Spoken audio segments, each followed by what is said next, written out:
23 जनवरी वर्ष राजनेता ज्योतिरादित्य सिंधिया को संपूर्ण भाजपा का नेता बताते हुए पार्टी के मध्य प्रदेश प्रभारी पी मुरलीधर राव ने रविवार को कहा कि सिंधिया और उनके साथ पिछले साल कांग्रेस से भाजपा में आने वाले किसी भी नेता में असुरक्षा की कोई भावना नहीं है। राव ने भाजपा के नवनियुक्त प्रदेश पदाधिकारियों की पहली बैठक में शामिल होने के दौरान ये संवाददाताओं से कहा था कि अब सिंधिया केवल उन लोगों के नेता नहीं है जो उनके साथ कांग्रेस छोड़कर भाजपा में आए थे, अब वो संपूर्ण भाजपा के नेता बने हुए हैं।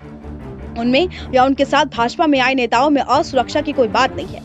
उन्होंने कहा कि ये सब नेता कहीं न कहीं से आए हुए हैं और अब भाजपा में रम गए हैं। राव इस प्रश्न का उत्तर देते रहे और कहा कि सिंधिया के सरपरस्ती में पिछले साल सियासी पाला बदलकर वाले नेताओं को सत्तारूढ़ भाजपा की नवगठित प्रदेश संगठन में पर्याप्त जगह नहीं दिए जाने का कारण है। जिन्होंने कहा कि पहले आप बताइए कि ये पर्याप्त जगह होती क्या है, क्या हमारे उनका सभी कार्यकर्ताओं को मौका मिला क्या जिन्होंने जी तोड़ मेहनत करके भाजपा में 1 करोड़ सदस्य बनाए थे। भाजपा के प्रदेश प्रभारी ने कहा कि ये बात ध्यान रखिए कि हमने अपने वर्षों पुराने नेताओं के पीछे करते हुए सिंधिया के साथ भाजपा में आए नेताओं को मंत्री बनाया। इस पर कुछ लोग ऐसा भी कह रहे हैं कि सरकार में संतुलन कम है और सिंधिया के साथ भाजपा में आए लोग ज्यादा हैं।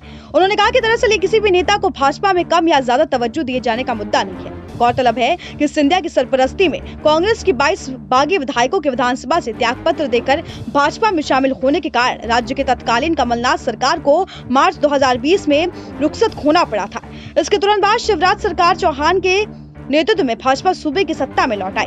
मध्य प्रदेश कांग्रेस समिति के अध्यक्ष कमलनाथ और राज्य के अन्य आला कांग्रेस नेताओं पर निशाना साधते हुए कहा कि संजय ने कि राज्य में कांग्रेस शून्य की ओर बढ़ रही है। कांग्रेस के अनुभवी नेता इस दल को संग्रहालय में रखने वाले पार्टी बनाए रखने का कसर छोड़ रहे हैं। वरिष्ठ नेता ने कहा कि राज्य के पूर्व मुख्यमंत्री और मौजूदा राज्यसभा सांसद दिग्विजय सिंह पर भी निशाना साधा। उन्होंने कहा कि जो देश विरोधी गतिविधियों में शामिल होते हैं उन्हें अराजकतावादी कहा जाता है। जो पथराव करते हैं उन लोगों का कोई अगर मुखिया होता है और प्रवक्ता होता है तो दिग्विजय सिंह है।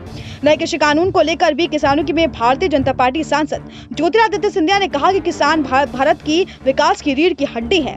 हम उन्हें अन्नदाता कहते हैं। किसान पूरे विश्व का पेट भरता है। हमारी सरकार 3 नए कृषि कानून जो लेकर आई है वो आगे बढ़ाने वाले हैं और कृषि के विकास के लिए हैं। ज्योतिरादित्य सिंधिया का कहना है कि किसान का योगदान दोगुना है और किसान को स्वतंत्रता मिले वो अपने उत्पादन देश में कहीं ना कहीं बेच सके, एक ही जगह तक वो किसान समिति क्यों कर रहे हैं, इसलिए कानून जरूर लाए गए हैं। जरूर संवाद होना चाहिए और सरकार ने 11 बार संवाद किया।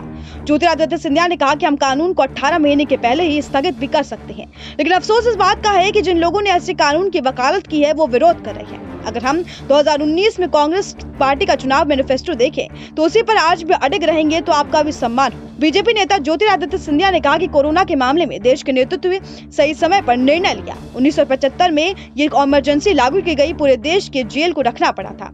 दूसरी ओर तरफ कोरोना के दौरान लगे लॉकडाउन का पूरा देश ने पालन किया। हमारी सरकार अर्थव्यवस्था को पटरी पर लेकर आई है। Bureau report SPN9 news.